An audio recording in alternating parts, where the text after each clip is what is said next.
So why don't you talk through a little bit about what you've seen in terms of the models exhibiting behaviors that one would think of as a personality, and then as its understanding of its own personality maybe changes, its behaviors change.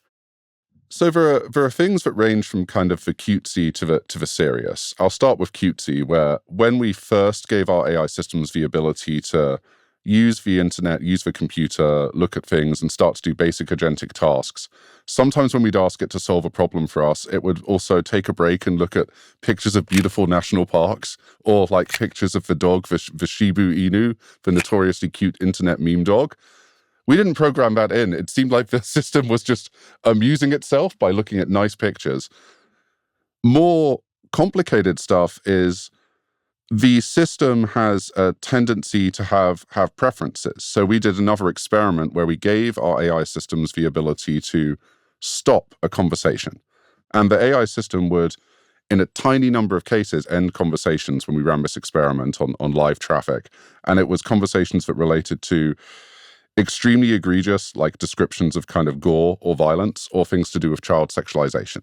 Now, some of this made sense because it comes from underlying training decisions we've made, but some of it seemed broader. The system had developed some aversion to a couple of subjects. And so that stuff shows the emergence of some internal set of preferences or qualities that the system likes or dislikes about the world that it interacts with.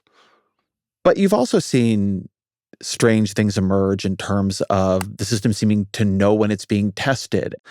Can you talk a bit about the system's sort of emergent qualities under the pressure of evaluation and assessment? When you start to train these systems to carry out actions in the world, they really do begin to see themselves as distinct from the world, which just makes intuitive sense. It's naturally how you're going to think about solving those problems.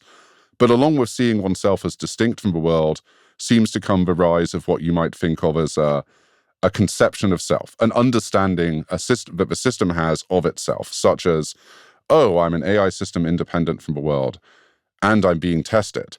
What do these tests mean? What should I do to satisfy the tests? Or something we see often is there will be bugs in the environments that we test the systems on.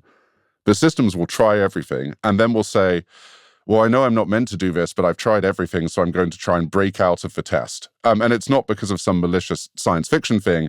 The system is just like, I don't know what you want me to do here. I think I've done everything you asked for, and now I'm going to start doing more creative things because clearly something has broken about my environment, which is very strange and very subtle.